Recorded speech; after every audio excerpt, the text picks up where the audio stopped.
Hello and welcome to the 18 WJTS News for this Wednesday, July 24th. Thank you so much for joining us tonight. I'm Joey Rehl reporting. The city of Huntingburg celebrated a monumental milestone last week as they held the groundbreaking ceremony for the new wastewater treatment plant project last Tuesday afternoon. After the golden shovels were passed on and the fanfare of the day was finished, the city and all of its departments went back to business as usual. Business, which of course includes the regularly scheduled Tuesday evening sessions of the Huntingburg City Council and Utility Board meeting in the council chambers. At last night's meeting, with the absence of Councilmember Pam Bolte, the Huntingburg City Council introduced and approved an ordinance to increase fees related to the Parks Department and any facilities they manage. This ordinance will see rental prices rise for certain park amenities and other possible price increases in various programs offered by the City Parks Department. Out of an applicant pool of 6 individuals, Jennifer Bayer was presented to the council as a new addition to the list of volunteer firefighters for the City of Huntingburg. With the absence of Fire Chief Don Heim, the council unanimously approved the selection of Bayer to join the volunteer list. Energy Superintendent John Rudepoler, who manages both gas and electric energy utilities, discussed the progress the city has made in installing gas utilities in Ireland. Rudepoler expressed concern with 2 older model vehicles that the department relies on to provide gas services to the area, and citing high mileage and mechanical issues as primary concerns. Propositioned to the council for permission to begin searching for 2 replacement vehicles.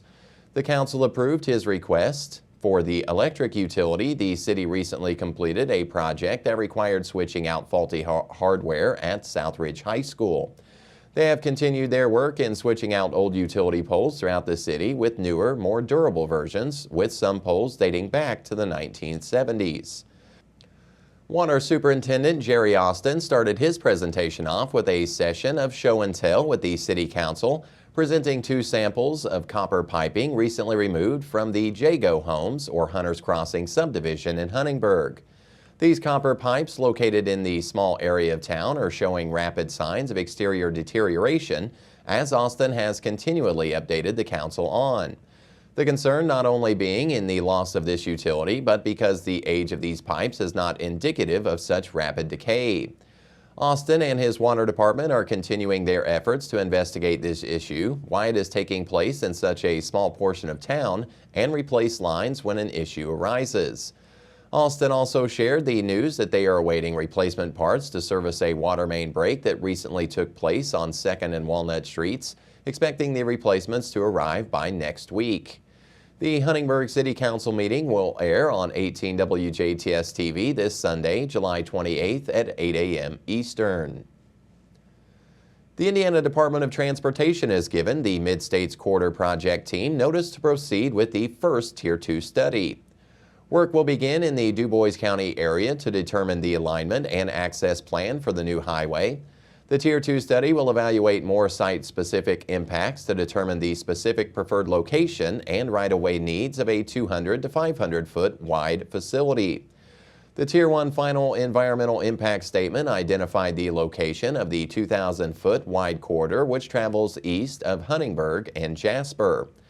Section of Independent Utility, or SIU2, extends from Interstate 64 around Huntingburg and Jasper to State Road 56 at Hayesville. This study of SIU2 is anticipated to take approximately 3 years to complete. Early activity will include survey work and data analysis. Office hours will resume at the project office beginning Thursday, July 25th. The office is located on the Jasper campus of Vincennes University at 850 College Avenue in Jasper. Office hours are every Tuesday and Thursday from 9 a.m. until 4 p.m. The Mid-States Corridor Project examines an improved highway connection in southern Indiana. The Mid-States Corridor generally follows US 231 from Interstate 64, passing east of Huntingburg and the Jasper area, and extends north to connect to Interstate 69. Additional Tier 2 studies of the remaining SIUs have not been scheduled. Maps and other information regarding the project study area can be found on our website. The Republican National Convention took place last week in Milwaukee, Wisconsin. Typically, both the Democratic and Republican national conventions are some of the heaviest security events nationwide. Multiple agencies throughout the United States were asked to assist with security, and the Indiana State Police helped answer the call, sending troopers from various districts. One of those districts just happened to be local, as the Indiana State Police Jasper Post sent 4 troopers to handle security. Those 4 troopers were Lieutenant Jason Allen, Senior Trooper Andrew Watson, Trooper Andrew Recker, and Trooper Mackenzie Alexander. Actors Community Theater still has tickets available for the 2024 summer production of Rodgers and Hammerstein's The Sound of Music.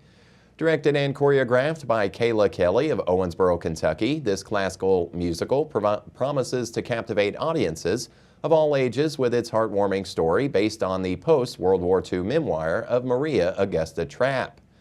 The story follows a cheerful postulant who becomes the governess to the 7 children of Captain Von Trapp, bringing music and joy to their home. The Sound of Music will be performed at the Jasper Arts Center this weekend on Thursday, July 25th at 7 p.m. Eastern, Friday, July 26th at 7 p.m. Eastern, Saturday, July 27th at 7 p.m. Eastern, and Sunday, July 28th at 2 p.m. Eastern. Doors open 30 minutes prior to show times. General admission tickets priced at $12 each are available for ages 4 and above. Tickets can be purchased online and can be found on our website. Limited tickets may also be available at the door if they are not sold out. All patrons require a ticket to attend. The show's runtime is approximately 3 hours, including an intermission. As part of the multi-use trail extension project, the City of Jasper and its contractor will begin work on Northwood Avenue from Newton Street to St. Charles Street. This construction will necessitate the closure of eastbound and center turn lanes along the stretch. Westbound traffic from Newton Street to St. Charles Street will remain open. The closure is set to start on or after today, Wednesday, July 24th, and is expected to last until mid-November. A dedicated detour route for eastbound traffic has been established with signs posted to guide drivers along the marked detour.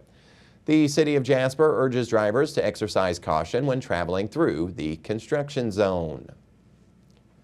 The Martin County Alliance is now seeking bids for the construction of the Hindoston Shelter House. Detailed bid sets are available on the Alliance's homepage at martinalliance.org. All bid proposals must be submitted by noon on Monday, August 5th.